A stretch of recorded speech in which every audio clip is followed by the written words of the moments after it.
What's up, y'all?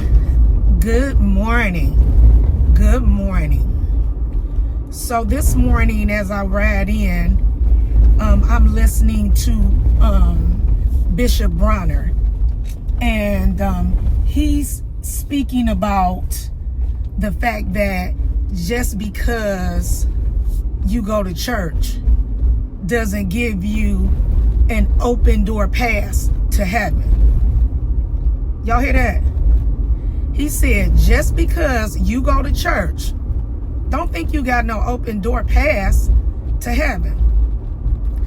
Well, as I listened to his lesson this morning, I started listening to it before I left out the door. And I didn't know if I was going to get my word or not, because as a lot of you may well, know, lately I haven't been signing on much. I've been just listening to the word and listening to it and getting just what Keita need. You know what I mean? Because right now, Keita need. So I have been, like I said, just listening to the word and just purely meditating on it for myself.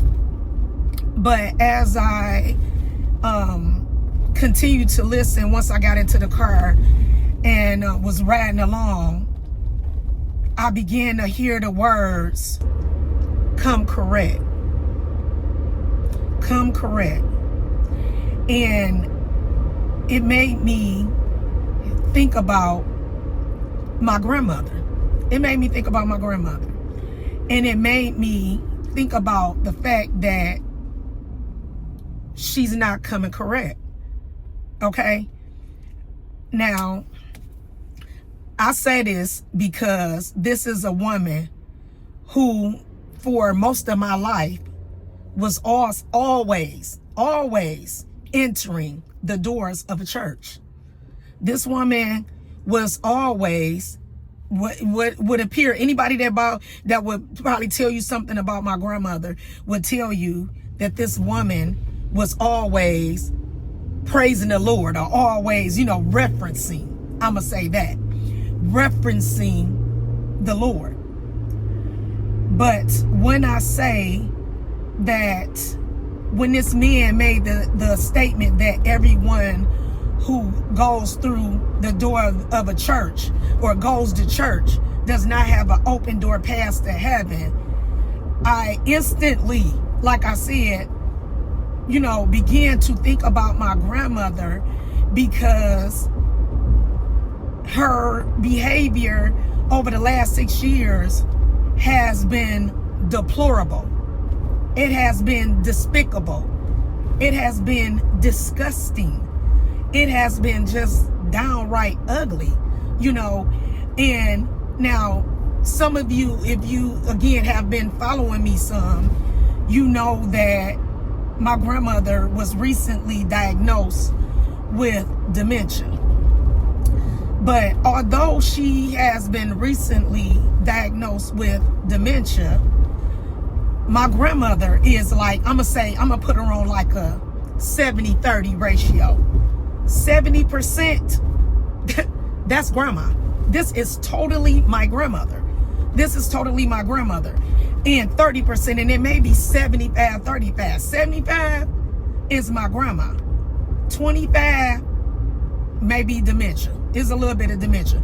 Okay, a little bit of hallucination. A little bit of, wait a minute, what's going on around here? A little bit. But 70 or 75% of the person that we are seeing on a regular, everyday, daily basis is grandma. It's grandma. Grandma know who grandma is. Grandma know what today's date is. Grandma know who is the president. Grandma know who her grandkids is. Okay, or who she want to say her grandkids is and who is not her grandkids. Grandma know how much money she got in the bank. Grandma know her address where she live at. Grandma know, hey, it's time to eat. Grandma know, I don't feel like taking that whatever pill. My arm ain't really hurting like that or whatever. I don't want to be taking that much medication. I don't need that much medication. Pain medication and stuff like that. I don't really like doing stuff like that. Grandma knows she'd rather drink room temperature water, but it's burning up right now. So I ain't really in the mood for that room temperature water. So going on and give me some cold water. Even though I prefer room temperature water, give me some cold water. Grandma know what's going on. Grandma knows what's going on. So when this man is saying that everybody that goes to church does not have an open door pass to heaven, I'm thinking about my grandma. I'm thinking about my grandma. Because when I say, like I say, as of late, my grandmother has been the epitome. Her behavior has been the epitome of disgusting. The epitome. And there's people that say, Keita, you got to let it roll off your back. Keita, you can't let it bother you. Keita, she old, Keita. You know what I'm saying? And I say the same thing. You know, me and my mother, we try to say this thing back and forth to each other. You know what I'm saying? We try to remind each other. You know what I'm saying? You know, just ignore it, Ma.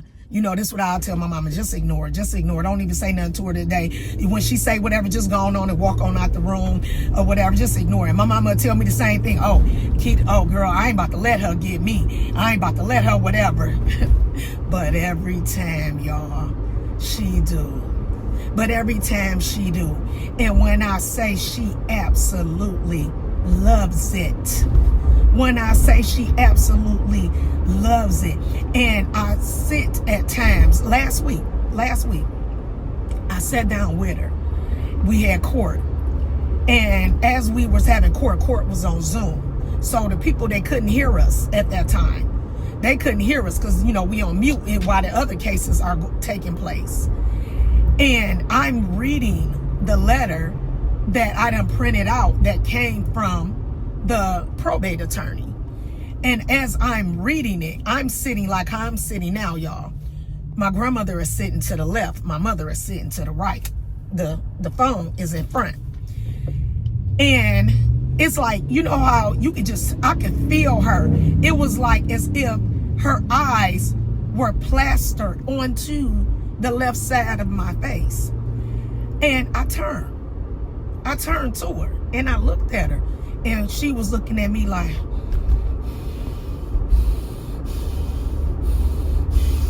she was looking at me with such anger, y'all, with such like literal, like I would use the word hate. And I said to her, I said, Grandma, why are you looking at me like that? I said, why are you looking at me like that, Grandma? I said, I can see it all over your face that you wants to show your, okay, she wants to show it, but she know that she can't totally do it because we're on this court. We're on this court. And they done already let her know that her choice is either me or having a stranger to take over her, because it's been made clear. It's been made clear by the medical professionals, shall I say, that she has to have someone. Now, I'm already her guardian, okay? But she has to have someone also to manage her finances, which I have been the person that's been managing her finances for the last 4-5 years, okay? But I was managing them with her supervising the situation, you know what I'm saying? Because I couldn't go and do anything without her. But she need me to do it because she can no longer write and things like that. And so she needs me to write out everything that she has to have written out because she has arthritis really bad in her hands. And so she's looking at me, so mad. And so it bugged my mother when I'm saying this to my grandma. Like, I can tell, you know, as soon as this situation is over, you gonna nut up. I can see it. This is what I'm saying, basically. My mama just got up. She got up because she was just like, I'm sick of it. I'm sick of it. I'm sick of her. Her attitude is so nasty. This, that, thus. And so, like, I'm sick of it, you know? And so my mama got up from the table for some minutes and walked away. So as I'm talking to my grandmother, I began to cry some. You know what I'm saying? Tears began to roll down my eyes because, y'all, I am and have been for a bit of time, I've been dealing with a health issue. And this health issue that I have is sporadic. And it's been going on for a number of years. I've been going to numerous doctors and things like that to try to figure out what's going on. And no one has been able to just write down, pinpoint. Now we can see where it derived from, but to just say, okay, this is what it is as a result of where it derived from, and then lock it down and stop this situation from happening, we have not been able to figure out. The doctors have not been able to figure out how to stop this thing from happening. Well, this situation or health condition that I've had has been basically kind of trying to take over my life or whatever, because like I said, it's so sporadic. And my grandma, she knows about this stuff. And one of the triggers that can bring it on, because it's a number of things, again, that can't even really be pinpoint, because there's so many different things that seem like that it'll make this health condition, pop up. But one of them is stress. And so I started crying to my grandma. Tears start rolling down my eyes as I'm talking to her. And I'm saying to her, I'm not about to let you kill me. I'm not about to let you kill me, Grandma. I'm not about to let you make me have a heart attack or a stroke or something like that. I'm not about to let you kill me. I said, you are at the end of your life. I ain't at the end of my life. I said, I'm not saying it in that manner, like as far as, okay, you're going to die today or tomorrow, because any of us can die today or tomorrow. That's not where I'm going with it. But being is that you're about close to 90 years old. You're close to 90 years old. You're closer, when we go from a technical standpoint, you're closer to the end of your life than I am to the end of my life. I'm in my 50s. Okay? I'm in my early 50s. You're in your late 80s. Do you see what I'm saying? I say, let me say it like this. I say, you have more time in the back of you than you do in the front of you, which I do too. Okay? We all do. We all, well, not we all, but depending on where you fall on that age scale, you all know that you have more years in the back of you than you do in the front of you. So this is what I'm saying, because I try to say stuff as tactfully as I can to my grandmother to help her to understand. I'm not trying to put you in no grave. I'm not trying to put you in no grave. But what I need you to understand is that I'm not going to allow you to put me in one. Do you see what I'm saying? Because, like I said, it goes back to that thought where I said that what kept on ringing in my brain was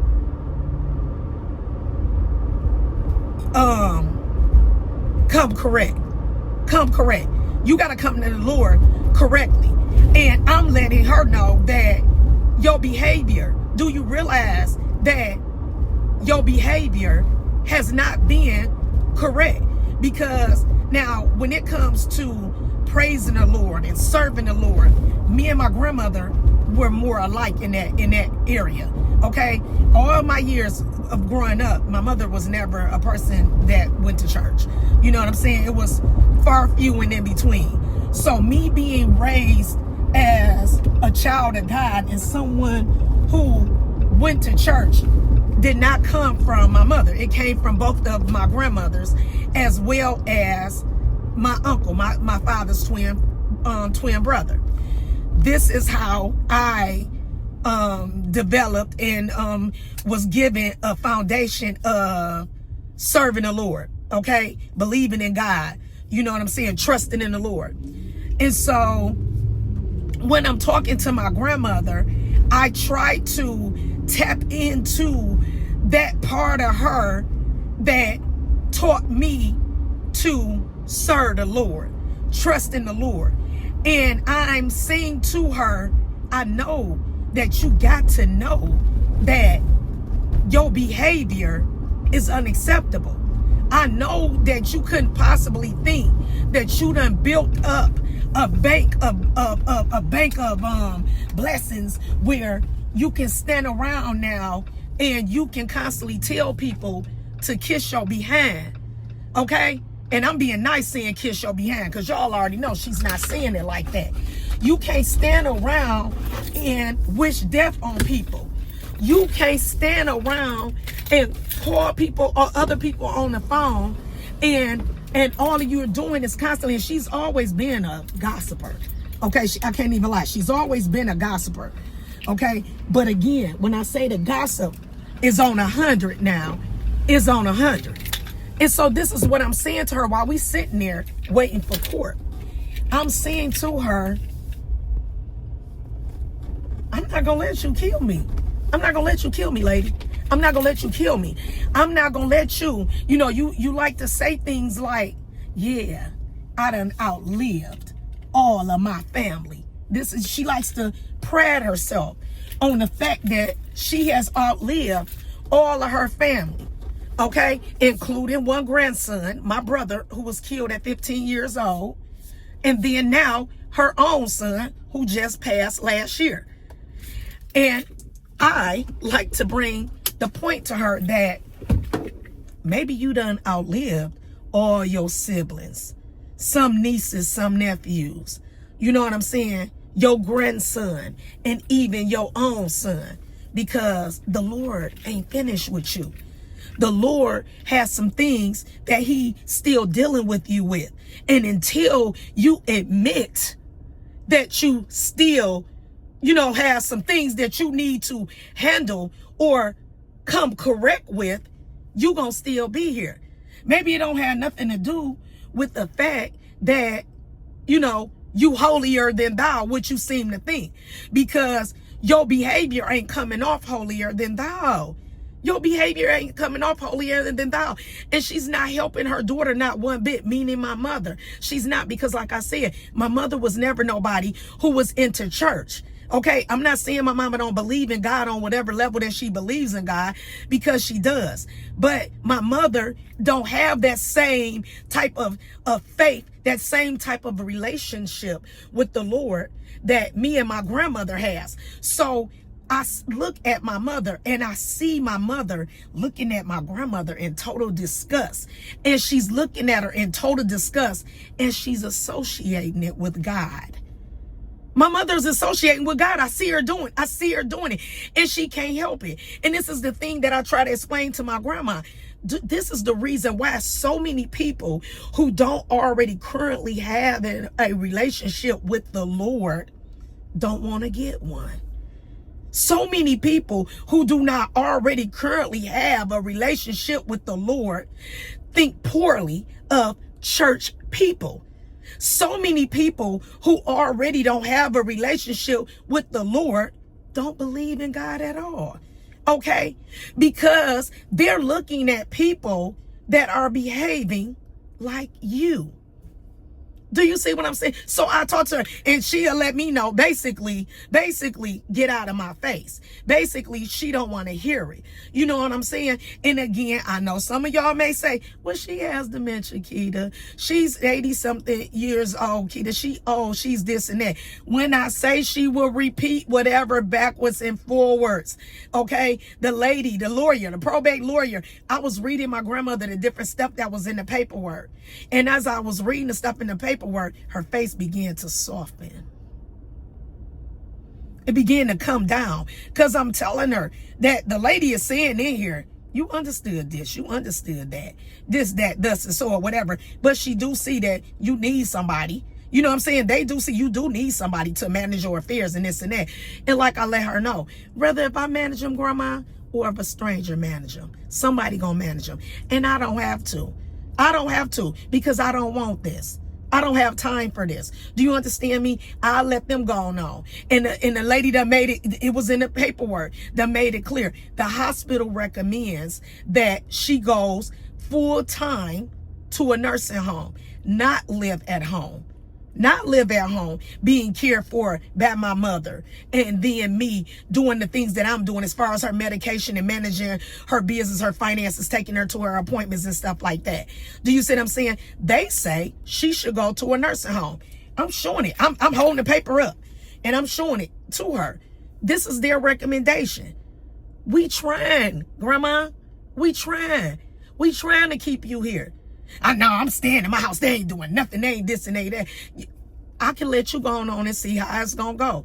And when they call on your name, when they call on us for our case, for your case, I would say I decline. I would say I decline. And then they can, you know, go on and they'll move forward. They'll send whatever letters and then they'll move forward and they'll send somebody out and it can go like that. Because at the end of the day, I want you to be satisfied. This is what I let her know. I want you to be satisfied. And I want peace. And I know that mama want peace too. So she went on, she brought it all the way down and she said to me, well, would you give me another chance? Would you give me another chance? And I said, would you give you another chance? Would you act right? Okay? Because I'll go on and I'll do whatever. But again, I cannot allow you to kill me. I cannot allow you to give me a heart attack or a stroke. I cannot allow you to have me, my son, my grandkids coming to wake me up in the bed and I done went to the upper room. Do you understand what I'm saying? I'm not going to have it. You know, so she went on and said, no, I'm going to do right. I'm going to do right. I say all this long stuff to say, y'all, everything, you know, everything played out. They granted me the conservatorship, and 2 days later my mama calling me on the phone and my grandma cussing like I don't know what, calling my mama everything but the child of God, telling my mama, calling my mama every B, and my mama just kept on saying, I got your B, I got your B, kept on telling my mama to kiss her A, kept on saying everything, and my mama was like, I'm so tired of this. She could just go, I said, like I done said to you, Ma, numerous times, I say, the same lady that when we took her to the hospital, when she showed her A and then got all nice in the hospital, she went real full nice once she was there for a couple of days. That same lady that was talking to the people, and then as soon as they'll walk across that curtain, she'll wink that eye, she'll say, yeah. The same lady, I said, that's the same lady we're going to be bringing back home. So whatever choices, I said, I stand with you. I'm telling my mama, I stand with you. Okay? I'm telling my mama the same thing that my grandma told me many years ago when my grandma needed to stand with me when I had to do things to help my mama to get her life together. Okay? My grandma said, I stand with you. I'm telling my mama, I stand with you. I stand with you on whatever choice we need, because even though I am the person that's legally over her, I need my mother to help me to be able to take care of her and manage her. You know what I'm saying? And if it's wearing my mama out, the same applies to my mama. You don't have to let her kill you. You don't have to let her make you have a heart attack and a stroke. Do you see what I'm saying? Put her in a place. Let's just put her in a place like different people keep on saying. You may have to go on and do it. Let her go on and go. As smart as she think, because my grandma think that, oh, I got all y'all number. I got all y'all number, and she feel like she puppeting everybody around or whatever, and I run things around here.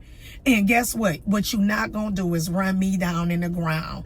And like I'm telling my mama, what you cannot allow her to do is run you down in the ground. Okay? Okay? So unless she comes correct,